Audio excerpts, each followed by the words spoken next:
Shalom, sahabat CS dimanapun Anda berada, saya sangat bersuka cita bisa menjumpai Anda untuk menyampaikan kebenaran firman Tuhan. Kebenaran firman Tuhan pada kesempatan kali ini berjudul, Mari Terus Berdoa. Satu tema yang menarik saudara sekalian, mari terus berdoa. Lukas pasal 18 ayat 1. Yesus mengatakan suatu perumpamaan kepada mereka untuk menegaskan bahwa mereka harus selalu berdoa dengan tidak jemu-jemu. Kalau perhatikan di situ, dikatakan Yesus mengatakan suatu perumpamaan. Yesus biasa menggunakan perumpamaan untuk mengajar kebenaran. Nah, kali ini dia menggunakan perumpamaan untuk menegaskan. Nanti saudara bisa baca perumpamaan yang Yesus pakai adalah tentang seorang janda yang datang kepada hakim. Hakim ini dikatakan lalim. Janda ini minta dibela perkaranya. Hakim ini tidak mau membela perkara janda ini, tetapi janda ini terus-menerus datang. Dan pada akhirnya dengan terpaksa hakim yang lalim ini mengabulkan permohonan dari janda ini. Nah, dari perumpamaan ini saudara sekalian, Yesus ingin menegaskan betapa pentingnya untuk selalu berdoa dengan tidak jemu-jemu, dengan perumpamaan yang tadi saya sudah sampaikan. Terjemahan lain mengatakan begini, terjemahan firman Allah yang hidup, pada suatu hari Yesus menceritakan kepada murid-muridnya sebuah perumpamaan untuk melukiskan. Di sini memakai kata melukiskan, perlunya berdoa dengan tidak jemu-jemu.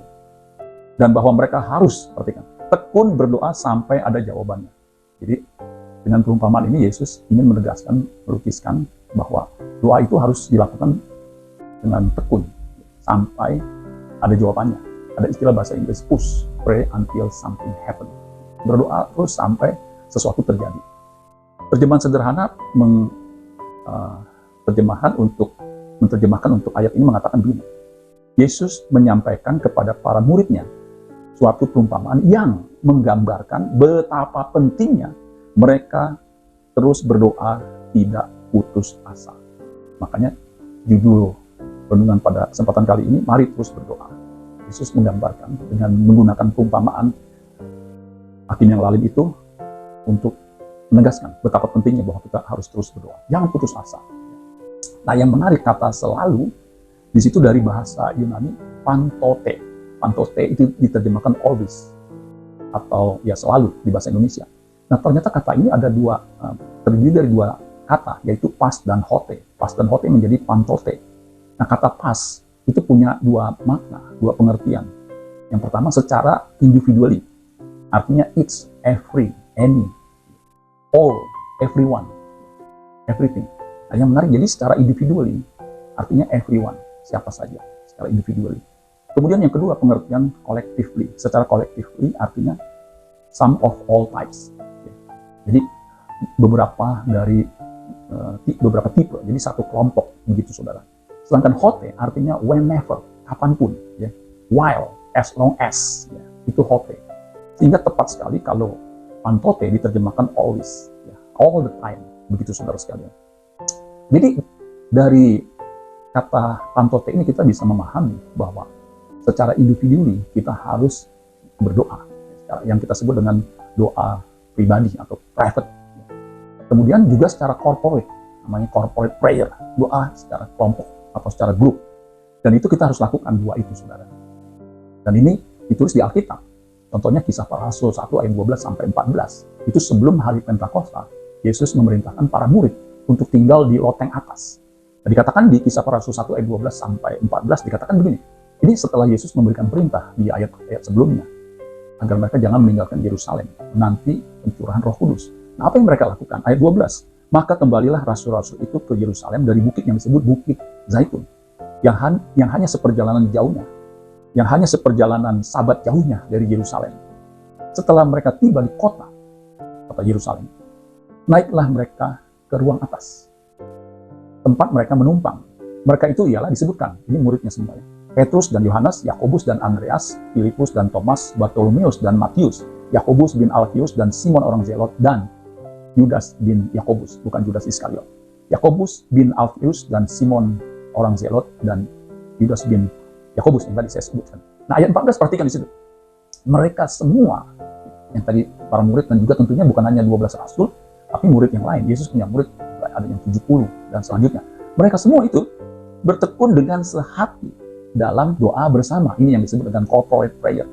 dengan beberapa perempuan. Jadi bukan hanya para murid yang laki-laki, tapi para perempuan serta Maria, ibu Yesus, dan dengan saudara-saudara Yesus. Jadi saudara sekalian, Alkitab mengajarkan kita bukan hanya doa pribadi, tetapi doa bersama. Jadi doa pribadi, private prayer dan corporate prayer itu penting untuk kita selalu atau terus-menerus lakukan kapanpun, whenever.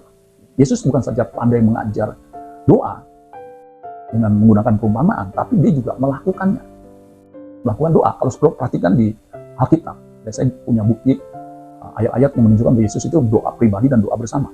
Salah satu contohnya adalah Markus 1 ayat 35. Pagi-pagi benar, yaitu waktu hari masih gelap, ia bangun dan pergi keluar.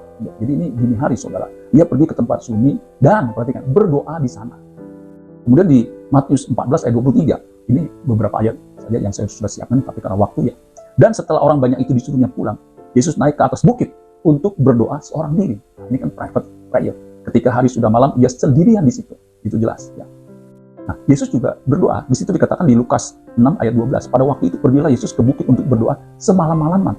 Ia berdoa kepada Allah. Jadi bukan hanya frekuensinya, tetapi durasinya semalam-malaman, saudara. Kemudian juga kalau kita baca di Lukas pasal 11, Yesus melakukan doa corporate.